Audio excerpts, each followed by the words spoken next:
Welcome to the MoonDog38732 Show. And you guessed it, I'm MoonDog38732. On my show, I'm going to tell you some stories of how I grew up, and these stories helped me to be the person I am to be today. Now, if you like what I'm doing, hit the like button. Put some comments in there of what you think I can do better. If you don't like it, man, keep it moving. I'm going to title this show, Carl Lewis Meets Fred Sanford. Now, when I was younger, our neighborhood was kind of close. My homeboy stayed beside us. I had an elderly gentleman stay beside us. My homeboy stayed beside them. My other homeboy stayed beside them. And my other homeboy stayed beside them. So I can walk down the street about 2 or 3 houses, and all my, my closest partners, we were like in the same vicinity. So, but another one of my partners, he stayed like right in front of my grandmother's house, which is like 2 or 3 blocks over.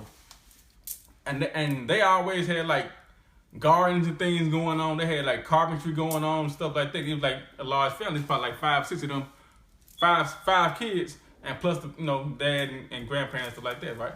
So I go down there, and it's like around the 4th of July. We had fireworks, sparklers, matches, stuff like that, right? So Mississippi gets really, really hot, and the grass is really, really dry. So my partner, he out there popping his fireworks, right? I'm seeing him pop his fireworks, but as I'm walking down there, you had like it was an old car, like on the side of the road. Dude wasn't even driving, man. The car was just there. Not my partner, but one of our neighbors. So I passed by the car, go to my homeboy house. He outside trying to pop his fireworks. I had a little bit more than him as far as fireworks go. I had sparklers, I had the mags and everything, right? So he out there, he trying to pop his, but then he stopped. And then he looking at his garden, right? Because they took the garden from the back of the house and put it like on the side of the house. So it was like more. But it was like a lot of dry grass down there, right? So what did I do? You know how pyromaniac. Get a match, throw it into the grass. He puts it out. Get a match, throw it into the grass. He puts it out. So I just kept on doing it, right? I'm trying to see how many times he gonna try to stop it. So he just got up. He had to look on his face, and I just took off and started running. Bam! So he started running behind me. But he's like 2 years older than me.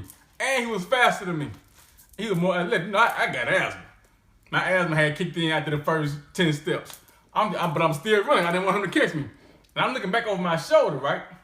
And I'm swerving, bobbing and swerving. And he steady gained on me. And he like reaching his hand out. And I can look over and I can see him get ready to grab my shoulder, right?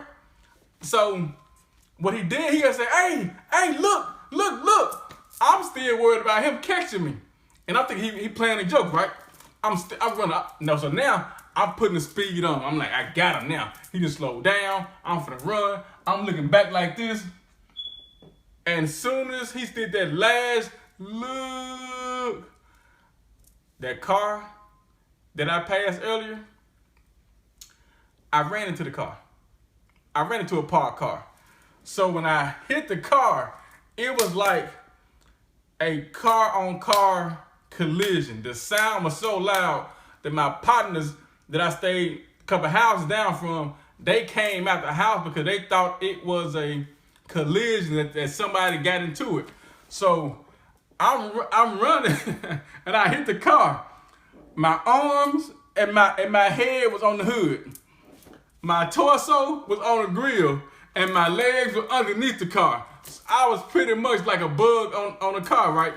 And I couldn't move. I was like out. I was in so much pain. Then my partner was running behind me. He got me and laid me down. Then my other 2 partners, I called them twin towers. They were like really, really big. Like, well, tall. They came out. Of course, they were like, they got me. They said, how the hell you run into a parked car, right? And back in the day, it was a committee. He did a joke about somebody being so dumb that he run into a parked car. And so they got me. One was on this side, the twin towers. One was on this side to grab me and pick me up. On the other was on this side, grab and pick me up. And I'm like a rag doll, right?